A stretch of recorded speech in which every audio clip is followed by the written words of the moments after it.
Hey fam, welcome back to this channel. In case you're just joining in for your very first time, my name is Geraldine Forba. This is God's table where He dishes out His word to speak prophetically to times and seasons of our lives. And every time God sends for this word, I bring it with so much confidence and joy in my heart because I believe in the power of the word. The word always works. All we got to do is believe and watch the word work. And today I want to dive quickly into the prophetic word that God has for us on this table. God says this move will come unexpectedly. This move will come unexpectedly. If you have been following through this channel, you realize that God has been speaking a lot about movements and transitions because it is His intention to move His people, a certain group of people, not everybody, but a certain group of people to a better place financially, physically, socially, mentally, even relationship wise. God is so intentional about that. And that's why this word is coming out again and in a different direction. The move will happen unexpectedly. And looking back at biblical history, God has moved a lot of people. In fact, God moved almost everybody that He worked with in Bible days in unexpected ways, and He continues to do so. God's desire is for His children to be in a safe place. God desires for you to sleep well, for you to eat well, for you to live peacefully amongst people, for you to live peacefully in the environment in which you are in. God desires for you to have good and healthy relationships around you. And so when God is saying that this move will come unexpectedly, it means that it will not happen in the conventional way. It's going to be so unconventional, like beyond the normal. So God is going to move you or your family to a place where you will flourish financially, physically, mentally, socially. You will live healthily in that place. And examples of people that God has moved in unexpected ways, we see Paul and Silas, we see Peter's escape, and we see Philip.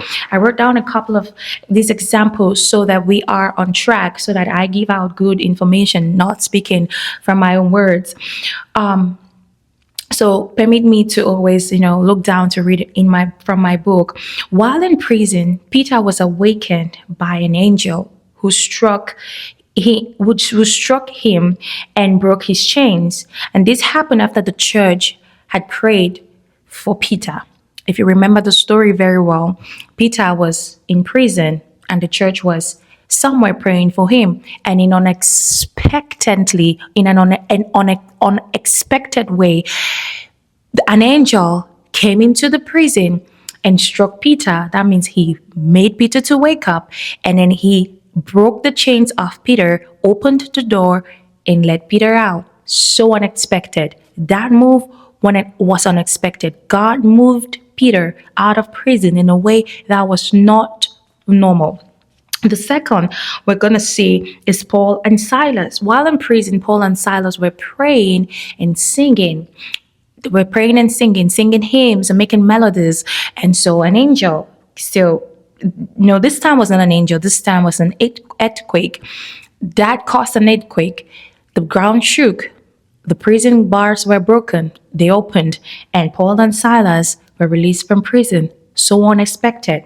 Next, we see Philip unexpectedly being transitioned from where he was to another place to go minister salvation to an Ethiopian eunuch.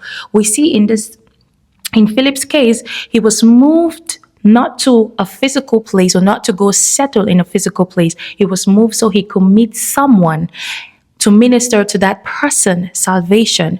So God is showing us how in an unexpected ways He moved people from one state to the next, and for different reasons.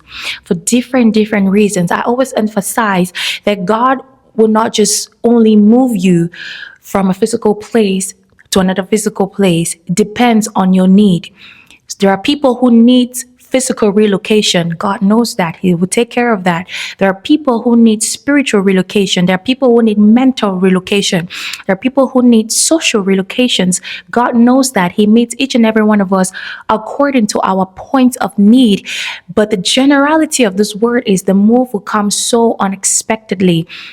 It might not be for everybody, But I want you to know that this word is speaking to specific people. It's speaking, and it will come to pass that you will see how God will move you unexpectedly from one stage of your life to the next, from one place to the next.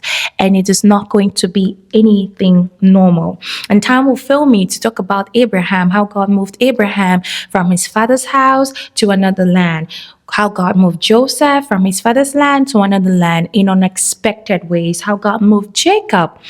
Jacob had married two sisters, and his family had grew so big, and God asked him to leave to go find another place to stay. That was an unexpected move, because Jacob did not have any problem with Laban at the time when God told him to move. God just said it was time for you to move, because there was a prophetic word that had to be manifested, and it could not be manifested if Jacob stayed with Laban. God moved him for a reason.